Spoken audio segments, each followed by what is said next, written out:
This is the IELTS listening test. You will hear a number of different recordings, and you will have to answer questions on what you hear. There will be time for you to read the instructions and questions, and you will have a chance to check your work. All the recordings will be played once only. The test is in 4 parts. At the end of the test, you will be given 10 minutes to transfer your answers to the answer sheet. Now turn to Part 1.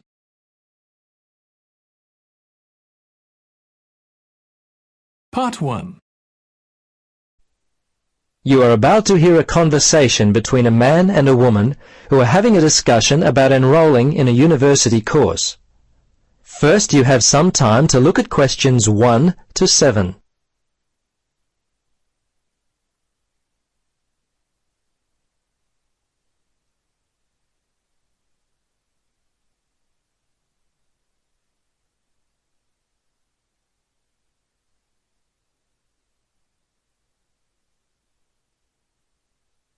Now, listen carefully and answer questions 1 to 7. Registrar's office, this is Pam. Yes, hello. I'm calling about enrolling to study at the university. This is the right number? Yes, this is Mitchford University admissions. What would you like to know? Well, basically I need to know what I have to do to be enrolled as a student. You see, I'm currently studying education at another school. I've just finished my first year, but I'm not really enjoying it. I think I'm more interested in accounting. My dad teaches maths, so I thought it might be a good choice. Well, better than business anyway. Okay. Have you received a registration pack? No? How can I get one of those? Well, you've got to have one to register. You can enroll at the university at any time after you receive a registration pack. These are usually available from September for first-year and transferring students, and from November for returning students. On the basis of the information contained in the registration pack, you should attempt to make a firm choice about which courses to study before completing your form. I see. So I've only got a month to get my registration pack in. Can you send me one? Sure. If you are close to a high school, the registration pack and university prospectus are available from the Careers Advisor. Would that be helpful? Well, the closest school's too far away and I haven't got a car.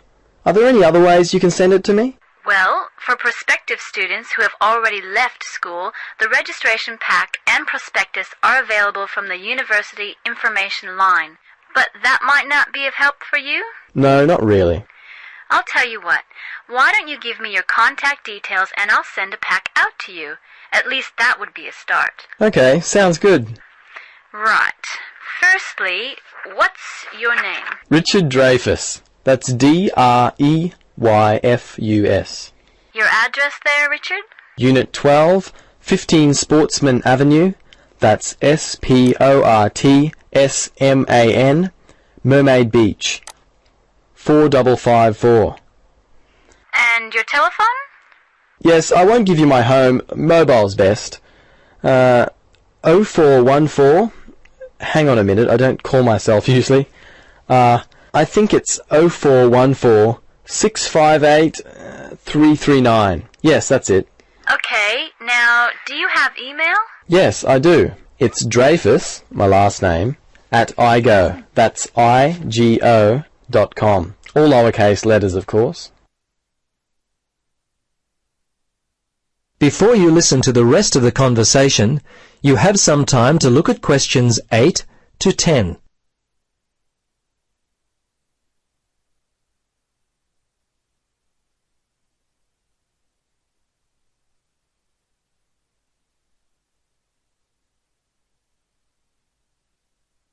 Now listen carefully and answer questions 8 to 10. Okay, that looks fine. Now, do you have any questions for me? Yes, I've got a friend who is interested in studying at the university. I'm not sure what would be best, the best way for him to register.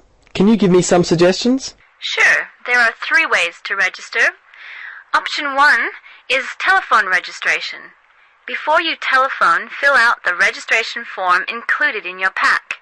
This will ensure you have all the information that you require. The number is in your registration packet. Don't forget to hold on to a copy of your registration form for future reference. Yep, okay. Option 2 is registration by post. All you have to do there is complete the relevant sections of the registration form and post the completed form together with all documentation required in the envelope provided. All right. The third way is to simply come in. Visit the Student Information Center in the Information Services building, and your friend will receive personal assistance on how to complete his forms. Thanks very much. You've been most helpful. You're welcome. Good luck with your future studies.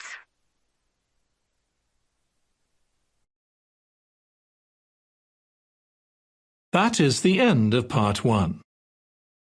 You now have 1 minute to check your answers to Part 1.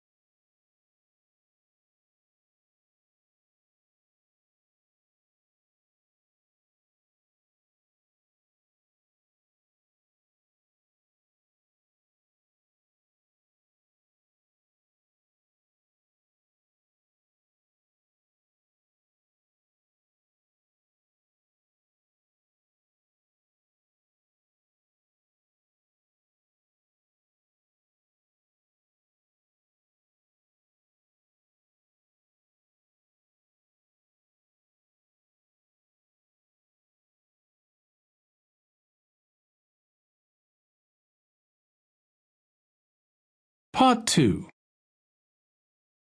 You will hear the organiser of a group holiday talking to the group before they arrive at their destination. First, you have some time to look at questions 11 to 16.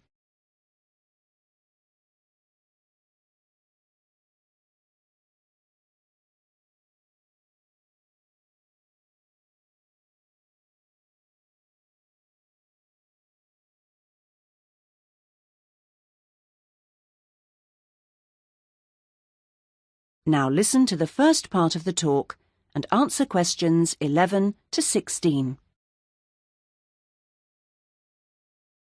Thank you, everybody, for your attention. I hope you're all looking forward to arriving at the town. I thought you might like to know a few things while we're still on the coach, and it'll help to pass the time on our journey. OK, as you know, we're staying at the Park Hotel. It's comfortable and friendly. We're booked in for 3 nights. Now, I'm aware that not everyone wants breakfast there, so if you do want it, you should tell the hotel that you do the night before. We're making our own arrangements for dinner each evening, and there's a cafe open at the hotel most of the time if you want a drink or a snack.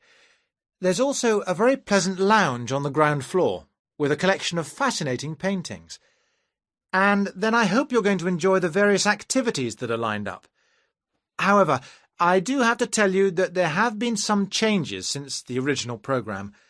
For one, because it's been restored and is therefore closed to the public, we won't be going to the castle after all, I'm afraid.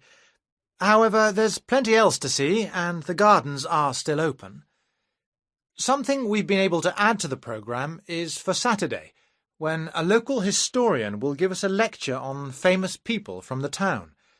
I don't know who that includes yet. So, to free up the time for that, we've made another little amendment and changed the trip to the antique show that was due for then on to Sunday. Actually, I think that'll make for a more relaxed programme anyway. We're leaving the rest of Sunday free for you to wander around as you wish. One place you might like to try is the art gallery, because it's got a huge display of old postcards. You can't really send them home to your family and friends, but it's interesting and sometimes funny to see what people used to send. Well, that's the lot on changes. Now you have some time to look at questions 17 to 20.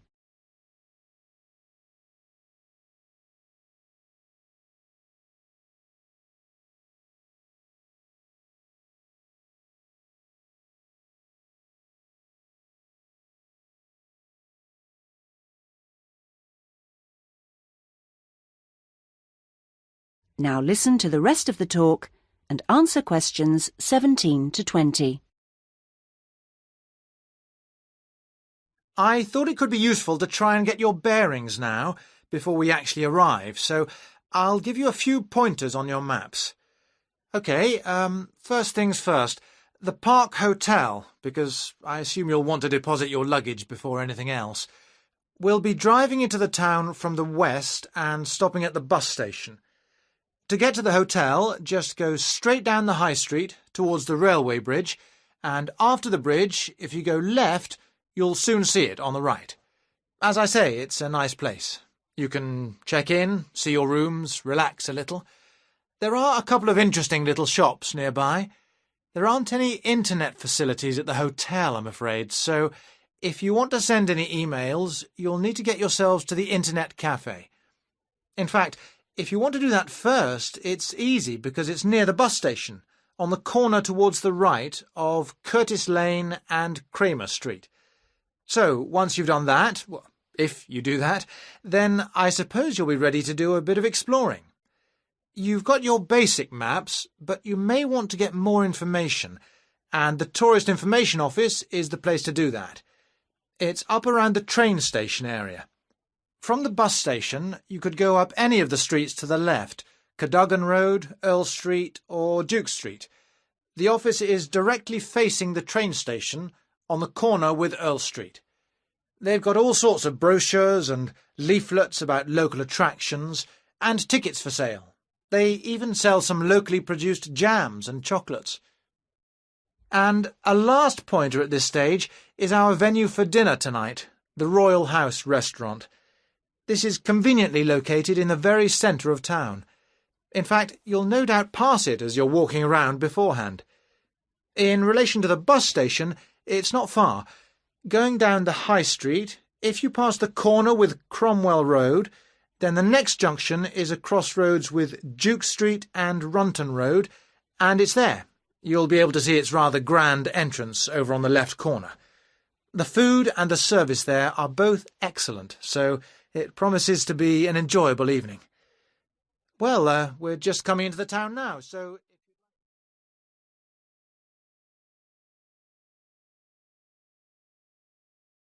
That is the end of part 2. You now have 30 seconds to check your answers to part 2.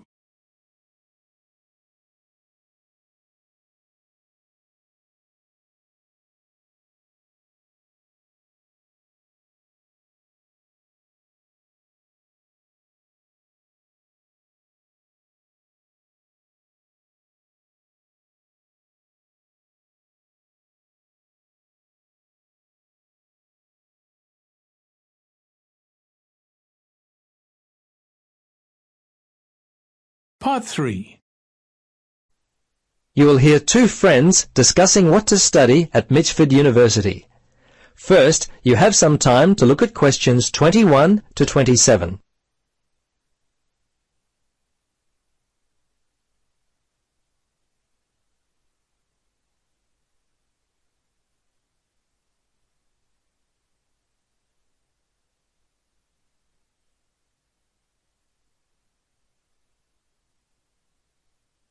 Now listen carefully and answer questions 21 to 27. Hello, Gloria. Hi, Paul. I just heard that you're studying psychology this year. At the moment, that's true, but to be honest, I'm not sure exactly what to study. You're in your third year at university. Do you have any advice for me? Well, it's a difficult question for me to answer, but I do have some ideas based upon my personal experience that may be of help. Anything would be helpful at this point. I'm feeling a little worried about what I should do. Well, there are a few things that I would recommend. Firstly, ask yourself, what do you really enjoy studying? For example, maths, English, science? This will help you decide what course you should do. The university handbook lists all the courses available. You should take some time to look at it. A couple of my friends spoke with recent graduates of courses which took up a lot of time. Another thing which took a lot of time was an interview at the Dean of Academic Affairs office. They're always so busy there. Unless you've got a lot of time, I wouldn't bother with either of those ideas. Okay. Gloria, I understand there are some excellent publications that I can look at which will help answer my questions. But the trouble is, I'm having a real hard time locating them. Do you know where I might be able to go? Yes, I encountered this very same problem when I was deciding on what to study. I managed to locate a few excellent books that really helped me to decide what was best for me. Now, some of the details will be a little inaccurate. That's no problem. If you could just remember the titles, I'll be able to look them up at the university library. Now, let me just get my pen. Okay, ready? All right. The first book I found was What Should I Do? It was written by Paul Smith, and I believe it was published in 2000 by Smith Brothers. I think this was the best book I read, although Judy Newton's Choosing University Courses was also an excellent help for me. Can you remember what year that one was published? Let me see. Most of the books I read were published around the same year, 2000, I think. I can't remember who published it. I think it was Printers Limited. You'll have to check that one out yourself. No problem. This is just what I've been looking for. Anything else you could recommend? Yes, there was one other book which I remember because my cousin works for the publishers Brown and Tate. He started there in 2002. Anyway, the book's called Surviving University and was written by Julie White. It's an excellent book which came out in 2004. I certainly recommend it.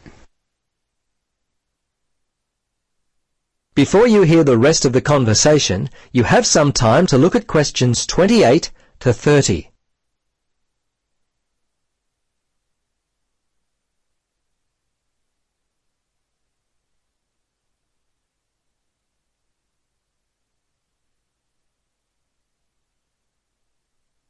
Now listen and answer questions 28 to 30. Gloria, this discussion has been so helpful. I wonder if I might ask one more question. Sure. What would you like to know? Well, I'm wondering why you finally decided to study psychology. Well, what helped me to decide was my interest in working with people. I think that's what you've got to really decide in your own mind. Do people give you energy or do they drain you of energy? I asked my friends what they thought of my idea, and most of them thought it was a good choice. Yeah, you know, I think my parents or family members who know me well would be a good place to start. I think if you like to research subjects, you might prefer to work by yourself. That could help you to decide what area you should study. For me, I like working with numbers, and I knew psychology involved a lot of this, so that also helped me to choose my course of study. The bottom line is you've really got to know what you naturally like to do. Once you work that out, you simply choose areas of study that relate to those things. Well, Gloria, I can't thank you enough for your time. Would you be interested in joining me for a coffee?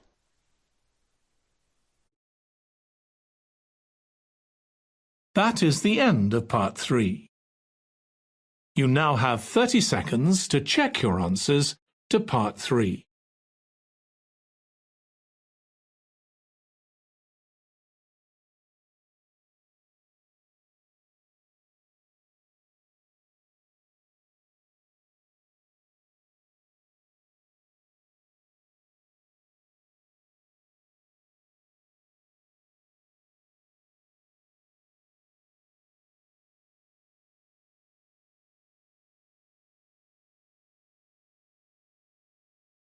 Part 4. You will hear a writer giving a talk about the different kinds of writing that the audience might want to try doing. First, you have some time to look at questions 31 to 40.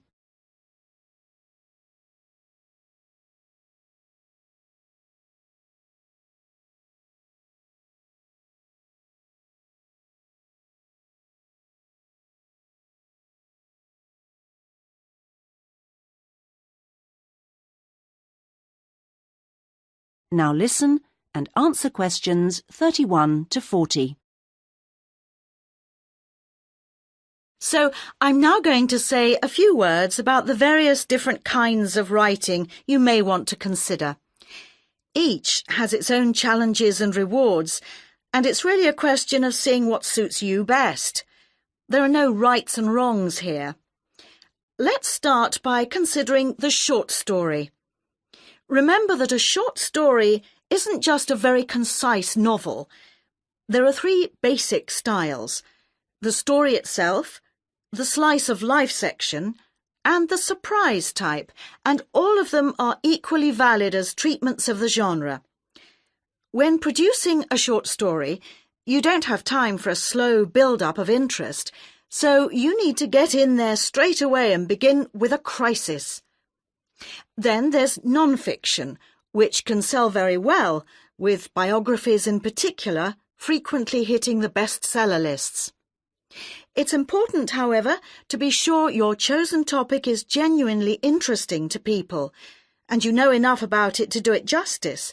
So when you're submitting your idea to a publisher, it's worthwhile to give them details of specialist knowledge you have. What about articles? Now, this is a very wide area, of course, going from the very learned and obscure to the populist gossip type. Articles based on giving advice are a proven area, and to give them a sufficient focus, you should produce your article for a definite market. That will help to define your purpose. Turning to something different, there's the question of poetry. It's often hard to define what poetry is exactly. Maybe it's easier to say what it isn't. But it should be subtle, so the message of a poem oughtn't to be overly obvious. True poems let the ideas sit there for the reader to ponder. What they must do is sound good, like singing. So I recommend reading what you write aloud to yourself to check the melody. Well, then there's plays, which are basically novels, but told only through conversation. A playwright includes minimal instructions for actions, but not for every small action the actors will perform. Things such as moves towards sofa and so on are for the director to come up with. If you're thinking of trying your hand at a play, a good starting point would be to educate yourself a little in the art of acting, so that you know what the people who deliver your work can and can't do with it. What next? There's radio, of course. Radio uses an enormous range of material, and the BBC Writing for Radio Handbook contains information about all of this. To begin with, I suggest regional stations for sending your stuff to. The competition for national radio is extremely high. OK, another interesting area is children's literature. Now, very few, if any, children's books are published without pictures, but this doesn't mean that you, as writer, have to draw them. That's for the illustrator. What you do need to do is be clear who you want to write for. So fix on one age group, and then aim your stories at that.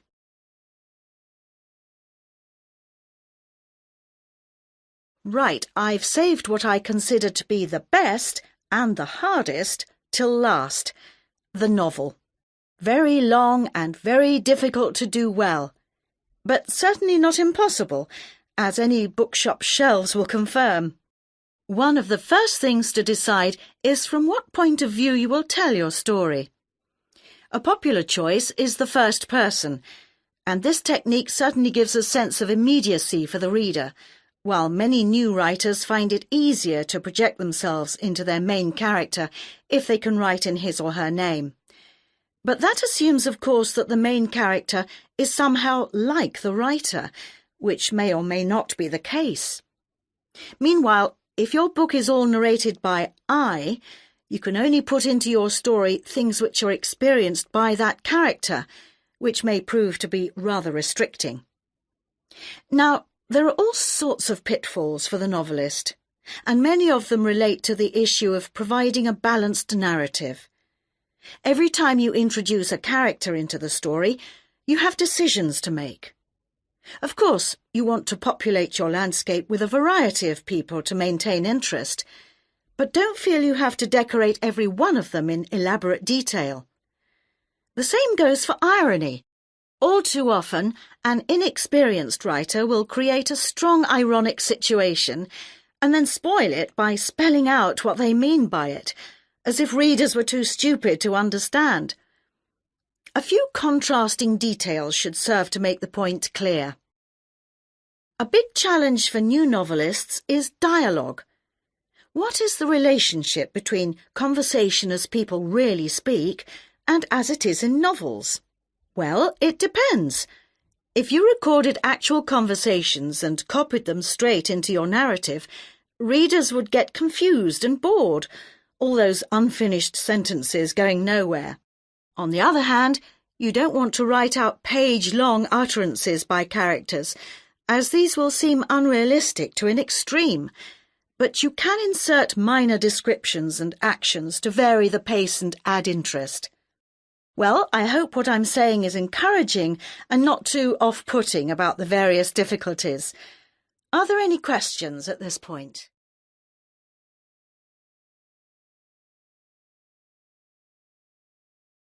That is the end of Part 4. You now have 1 minute to check your answers to Part 4. That is the end of the listening test. In the IELTS test, you would now have 10 minutes to transfer your answers to the answer sheet.